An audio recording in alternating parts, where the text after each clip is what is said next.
Hey guys, I picked up a Warsun CT9T for about 20 bucks on banggood.com, and I wanted to talk about it real quick.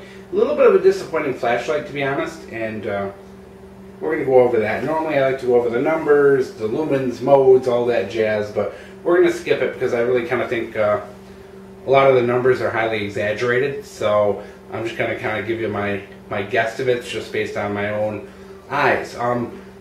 It's a single 18650 lithium-ion cell flashlight, and is I guess about 800 lumens at the highest, and I think the lowest is probably somewhere like maybe 50, 60, somewhere like that. Has a strobe and an SOS mode. Pretty good run time, like 1 hour on the highest. You're talking like 10 plus hours on the lowest. So overall, pretty decent light, you know, comparable to a lot of lights on the market, and in that $20 price range, not too shabby. But what disappointed about this is I bought this under the premise that of a couple of things. One being that the light had a tail cap. It does not. Apparently, this is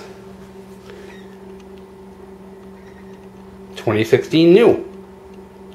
And they put a nice little logo there, but that is just metal. There is no tail cap there.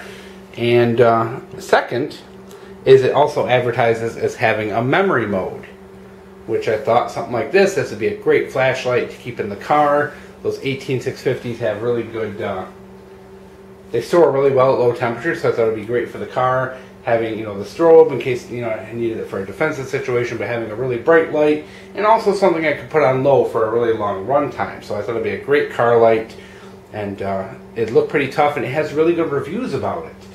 And a lot of the reviews, I think, are kind of based on the fact that they made some changes here. And plus, the other, before I forget about it, it is rechargeable, and it does have a little micro USB slot here so that you can, you know, if you have a cell phone charger with a micro USB, you can charge this sucker right in your car, at your desk, wherever, without needing a charger. Here's the disappointment. As I had mentioned, the original is, well, it's advertised as having, you know, all these different modes, which it starts in high, goes to a lower, strobe, beacon, and then it turns off.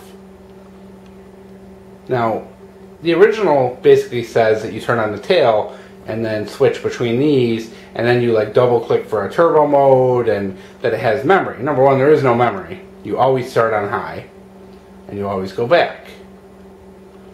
But there's no way to turn this off without cycling through all the modes, which really kind of sucks, because you're losing that functionality by losing the tail cap, because now if I turn it on and I just want to look at something for a second, I gotta strobe and beacon to turn it off. So that makes it completely useless as a car flashlight, or even a flashlight I would use as like carrying around with me, because I don't want that strobe going off every time I want to turn it off. Now granted, they didn't give instructions with this, so they did give instructions, but they're in Chinese, so maybe there is a way to shut it off and I just don't know. I've tried holding in the button, you know, and that just makes it kind of cycle through the modes. I've tried double clicks, triple clicks, all that. Nothing seems to, holding it in while you have it on, holding it, you know, nothing seems to shut this off except for cycling through the modes. And then of course you can do that. You forget about it, the beacon, and you set that down, and then it starts strobing again.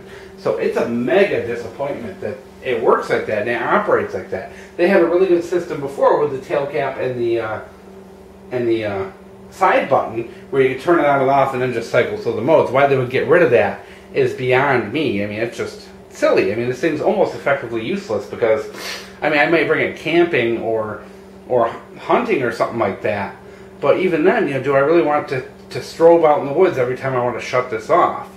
No, I don't, you know. So I don't know, Warsun, what you were thinking. Maybe I got a fake, I don't know, but they turned what was a really good flashlight and a really good kind of well-reviewed, liked flashlight into something that's effectively almost useless, which is a really good shame, because it's got really good anodizing.